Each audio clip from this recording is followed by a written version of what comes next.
आम्ही सर्व अपंग हांडरगुळी पंचायतचे असून आम्ही दरवर्षी आमच्या पंचायतला बरेच उत्पन्न असताना कुठल्याच वेतनातून अपंगाला 5% दिलेले होते. तरी पण अपंगासाठी आमचे इथले ग्रामसेवक साहेब हे काय नाव त्यांचं? SR कांबळे यांच्याकडे अपंगाला नेहमी तक्रार करावं लागत आहे. मागंसुद्धा 4 वर्षाखाली अशीच तक्रार केल्यानंतर अपंगाला पैसे दिले होते. पण 4 वर्षे झालं अपंगाचा 5% निधी अपंगापर्यंत पोहोचत नाही. तरी याची सर्व शासनाने व BDO साहेबांनी दखल घ्यावी. वेळोवेळी अपंगास आंदोलन करण्यास भाग पाडण्याचं षडयंत्र त्यांनी करत आहेत दरवेळेस. तरी याची BDO साहेबांनी तात्काळ दखल घेऊन अपंगाची निधी जे 4 वर्ष रुकलेला आहे ते तात्काळ वाटप करण्यात यावे अशी आमची मागणी आहे. जर आमचा निधी तात्काळ वाटप नाही केला तर आम्ही यानंतर BDO साहेबाच्या दालनात आमरण उपोषणाचे इशारे आपण सगळे देतील. सर्व हांडरगुळीच्या अपंग वतीने असे सांगतो की आम्ही पंचायतच्या ग्रामसेवकाला आमचा निधी जे काय 5% आहे, आमच्या गावाला बऱ्याच योजनेचा निधी होतो, बरेच कामं झालेले.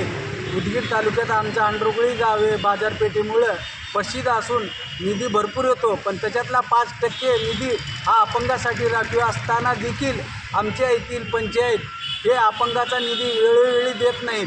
दर 4 वर्षे झाला आज अपंगाचा निधी ग्रामसेवक व आमची पंचायत हे थकीत ठेवलेले आहे.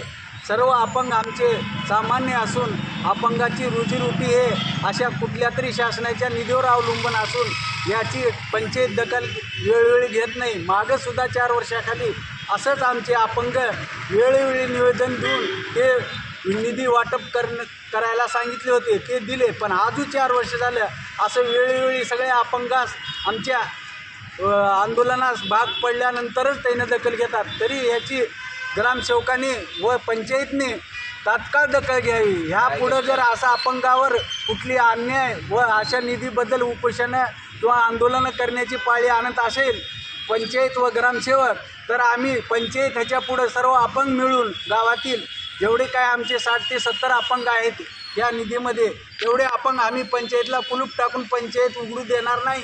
हे आम्ही ह्या अपंगा थ्रो सगळे मी व माझे सर्व अपंग असे पंचायतला व ग्रामसेवकाला आम्ही ठणकावून सांगतो की निधी जर तात्काळ तुम्ही वाटप नाही केलात अपंगाचा तर आम्ही तुमची पंचायत उघडू देणार नाही व पंचायतला टाळी ठोकण्याचा आदेश आम्ही सगळे अपंग काढून आम्ही तिथं आंदोलन करणार.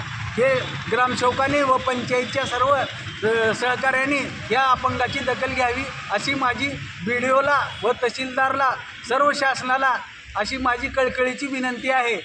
आणि हांडरगुळीच्या वतीने दरवर्षी वाटप करतात. त्या 5 वर्षामध्ये एकही निधी दिला नाही आणि अपंगाला डावलण्याचा प्रयत्न ग्रामसेवक व उपसरपंच याने केलेला आहे.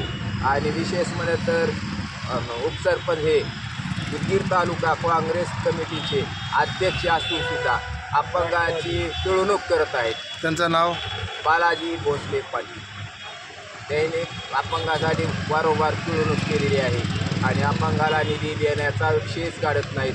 त्याच्या विरोधात आम्ही आज आंदोलन करण्याचं ठरवलं आहे आणि BDO साहेबांनी याच्यावर आम्हाला निधी मिळवून द्यावं ही आमची अपेक्षा आहे. जर तुम्हाला निधी जर मिळून दिले नाही तर तुम्ही काय करणार आहोत? आम्ही याच्यानंतर BDO साहेबाच्या दालनात आमरण उपोषणाचा आम्ही इशारा देणार. आम्हाला अपंग लोकांना आंदोलन दिलं पाहिजे. पंचायत समितीला आम्ही सगळे लोक मिळून टाकणार.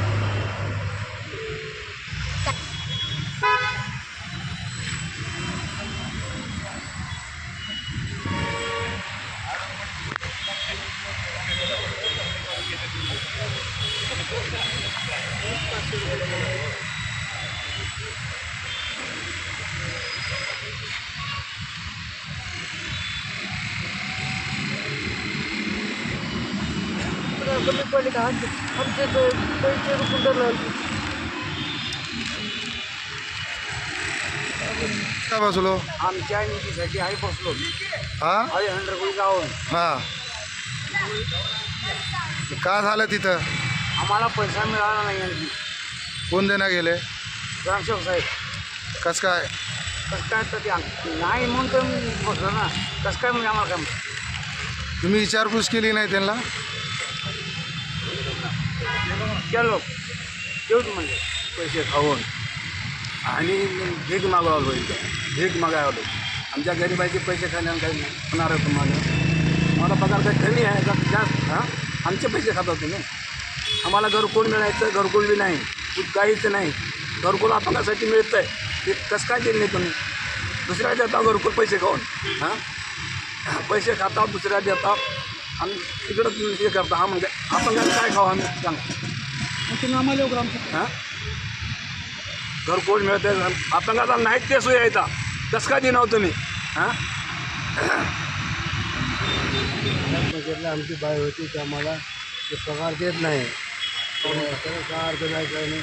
घर काढून दे, घर नाही राहायला, 2 महिन्याचा पण पगार नाही. ते देत नाही म्हणते. पुन्हा आणि काय करायचं कर, पुन्हा बी सांग काय बी करायचं म्हणाले. मग आमची उपासमारी वेळ आली आम्हाला.